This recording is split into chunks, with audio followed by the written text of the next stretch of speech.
Hello, everybody. My name is Hannah Norton, and my topic is the influence of music on mental health in elementary students. So I chose this topic because I am an elementary music teacher, and I every day see my kindergarten through fifth grade students. I see them struggle with mental health, and I am very passionate about how I can help, how I can use music to connect with them. So when I was looking into this topic and doing research, I came across a quote that I really loved. And it was a quote by Arslan and Allen, who wrote an article about mental health in elementary students. And they quoted the World Health Organization by saying that mental health is a state of complete physical, mental, and social well-being, and not merely the absence of disease or infirmity. And the reason why they say this is because a lot of people associate mental health with being the lack of the bad stuff, the lack of the anxiety, a lack of depression. If you don't have mental health issues, then you are mentally healthy. And that is just not the case, because it's not just the lack of the negative things, it's the presence of the positive. So some of the things that I see students struggle with day to day of in mental ill health is anxiety, ADHD, depression, and ODD. And when I was thinking about how to research for this topic, I was drawn to what might be causing this or just putting fuel on a fire. And I really thought about their academic achievement and their self-confidence and how they see themselves, how they perform in different aspects of life, not just academically. So I found this article that is called Music Education, Academic Achievement, and Executive Functions. Now, executive functions are just pretty much basic skills. They are the time management, the organizational skills, emotional regulation. We have working memory, things like that. And the purpose of this study was to determine whether music education was associated with improved performance on measures of that academic achievement and executive functions. So our participants consisted of 135 students. They were grades 1 through 8, and they actually all came from a large neighborhood of disadvantaged community of a large northeastern city. And none of the participants were in special ed, and all of them were proficient in English. And all of the participants were selected randomly through lottery. Right here, you can see the different demographics of our population. You can see the gender, ethnicity, age, and grade. So our dependent measures, our dependent variable was academic achievement and executive functions. Our independent variable was participation in individual and large ensemble training on orchestral instruments. Now that training happened, it was an after-school program, and we'll get into that. So assessment instruments for the executive functions tests, there were 6 of those, and I'm about to go through the first 4. So the first 4 were go and no-go, color word troop task, flanker task, and trail making test. So the first one of those I want to talk about is the go and no-go task. So students had, or participants had a button that they would press for go. So that whether that be a space bar or the letter K or something like that. If they saw go, then they would press that button. If they saw no go, you don't press the button. But the thing was, it was very quick. It was immediate response. And the faster you responded, the better your score was. Then we had the color word troop task, which I'm sure most of you have participated in this. You get a word that is, it spells a word, and then it is a color. So like it spells a color, and then it is a color. So like the first word on here is red, and it is red. But then you go down and you see that there's a word purple that is actually green, or the word red is actually purple, or, you know, so on and so forth. So they used those. And going back, they prompted them. So they would say like, what color is this word? And it would be the purple word that's actually green. And you'd have to say it's green, not it's purple. And then we have the flanker task, which would, it would present the participant with a series of patterns, and the participant would have to repeat those patterns. Then we have our trail making test, which is kind of like connect the dots. You start with 1, you go to 2, 3, 4, or it would be A, B, C, D, but you'd have to connect in order. So that helps with organizational skills. So our more complex two were the Tower of London task. This is for our executive functions test. Tower of London task and Wisconsin card sorting task. So our Tower of London task, it challenged their organizational skills and planning skills. So let's say in this example that the task was to spread the 3 balls onto 3 different sticks, then you'd have to plan, okay, I'm gonna take this one, put it here, take this one, put it there. Or it could be backwards. It could be take these 3 spread out balls and put them in 1 stick and put them in this order. So that challenged their organizational and planning skills. And then same thing with the Wisconsin card sorting task. They were presented with a card and they would have to put it in a category that they felt fit the card best. Then we have our short-term memory tasks, also known as STM tasks. So our digit forward condition of the digit span task, Corsi block test, and pictorial span task. So let's start with the digit forward condition of the digit span task. So the digit span task is where the researcher says a series of numbers and the participant either has to repeat them verbatim in the same order, or they have to repeat them in backwards order or in a different order. This one was digit forwards. That means that it was verbatim. Then we have the Corsi block task, where they would have to recreate this image. It could vary as well. It doesn't have to be a bunch of squares on a page, but they're kind of scattered. It's more of like almost like a picture. Very similarly is the pictorial span task. It's a lot more structured, a lot more condensed. And in this situation, they would have to repeat that pattern of white and black squares. So in our methods section, we see that the study lasted 3 school years, so it did not run through the summer. Students were divided into 2 groups, a sample group and a control group. In the sample group, they attended daily orchestral sessions and they lasted 2 hours. 40 of those minutes were a lot of one-on-one instruction, and then 40 of those were more an ensemble on orchestral instruments. And they followed a music program called El Sistema that actually comes from Venezuela. For both groups, they actually had to go through some testing. So grades, oh my God, I had a bug on my hand. Grades 2 through 8 they had to go through executive functions and short-term memory tests on computers. And first grade didn't have to do that because researchers found that they really struggled in completing those tasks.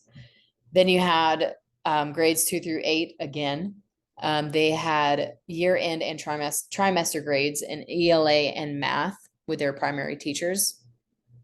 First grade had their own thing going on, and they were rated on a scale of 1 to 6. Meanwhile, grades 2 through 8 had grades that were like 60 through 99. That's how they were scored.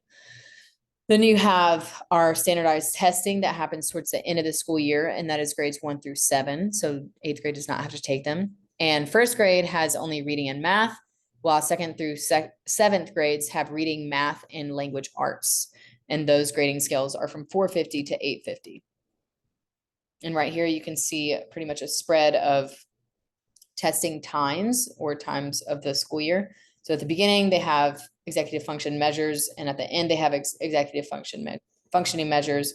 And then you have grades here, you have test scores from standardized testing, and you have test scores at the end. And our findings and results. So our findings and results were calculated with 2 equations, and both of them showed bivariate correlations and descriptive statistics. So right here we have equation. So we had equation 1 and we had equation 2. So this table associates with equation 1, and you can see the direct correlation as the graph goes. And this was for year-end measures. The next graph goes with equation 2, and it is for fall 2012 and spring 2013. And it includes new students because, yes, they did let new students in the program because students had left. Some of them had left. Then you can see all of our means for all of the different categories in which all the different measures. And in conclusion, they found that students enrolled in the program exhibited higher levels of academic achievement and better performance on select measures of executive functions and short-term memory, as well as academic achievement, as in comparison to the control group. Next up, I chose to research the article, Music Induces Universal Emotion-Related Psychophysiological Responses, comparing Canadian listeners to Congolese pygmies. Now, that the purpose is right there in the title. They took these two groups and they compared how they listened to and responded to musical excerpts. So our participants were 40 Mbenzele, pygmies, as well as 40 Canadians. And this pygmy population is a community of hunter-gatherers, and it is located in the Congo. And they have no access to electricity, which is a stark difference to the Canadians in this study. So they have no access to electricity, no access to Apple Music, Spotify, YouTube, none of that.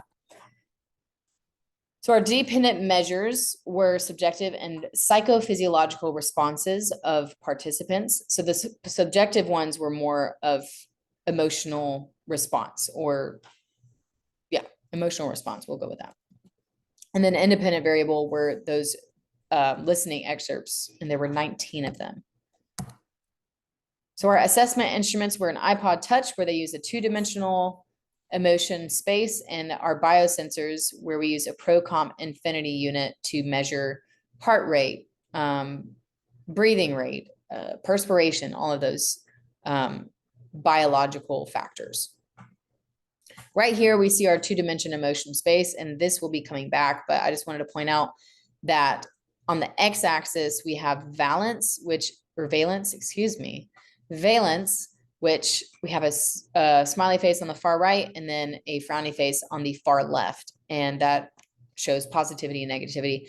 And on the y-axis, we see arousal. So we have at the top of it, we have aroused or excited. And then we have at the bottom, we have more calmer emotions. So like tired, sleepy, bored, all of that. Then we have our ProComp Infinity unit, and you can see all these different channels that were used for sensors, whether that was heart rate, perspiration, etc. Our methods. So the pygmies were made more comfortable for the experiments because, like I said, they come from an environment where they have no electricity, and that's not necessarily a bad thing. It's just how they live. And so entering into an environment where it's all this tech and all these people that probably don't look like them, and definitely don't speak like them. And so they enter into this environment. Yes, it is willingly, but it doesn't change the fact that they might be a little bit uncomfortable. So what the researchers did, they took, for every one participant, they had a friend or a family member sit across from them. And then the researcher, so there's like at a table. So the researcher would be on this side of the table, and then across from the researcher would be an interpreter. Each group, whether it be pygmies or Canadians, they all listened to 19 musical excerpts. 8 of those were Western orchestral pieces, and there were also pygmy cultural style songs. 3 components were measured on the emotional response. There was feeling, which we see in our two-dimensional emotion space. And what they would do is they would tap on the iPod and they would drag their finger to where they were feeling on the graph. And we will see those results in just a moment. And then we have physiological activation, which was monitored through the biosensors. And we have expression, which is monitored through visual observation by the researchers. And then we compared the 2 groups' data. So our findings and results, you can see in these 2 graphs that the Western music rated by Canadians was a lot more spread. And then the pygmy music rated by pygmies was a lot more consolidated, a lot more positive, a lot more excited and aroused, rather than over here on the bottom left pane. So I believe that the reason for this stark difference is because Canadians are exposed to Western music all the time, and just music in general, various genres. There's a plethora of music at our fingertips. I say our, like I'm Canadian. And then the pygmies, they don't have that. So it could be a lot more exciting, a lot more arousing, a lot more positive to hear other styles. We also have some of these graphs that show effects of Western musical excerpts. So this is the results from both groups when they listen to Western musical excerpts. And you can see that the Canadians are represented in a dotted line and the pygmies are represented in the solid line.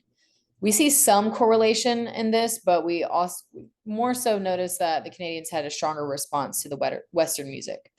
However, once the pygmies got a taste of their own stuff, they got a little bit more active. Again, the dotted line is Canadians, solid line is pygmies. So we see a lot more activity in the pygmies and a lot more correlation between them and the Canadians. And in conclusion, and this is not right here on there, but as you could see through the data, there is physiological responses from listening to music and emotion arousal and expression changes. But they also noticed that music-induced arousal responses appeared to be based on rather universal, culturally independent response mechanisms. So again, going back to the pygmies, they have a very different way of living. And this study, it did not really fit into their way of living. So that is a factor when considering the study. Here are my resources, and that concludes my presentation. Thank you.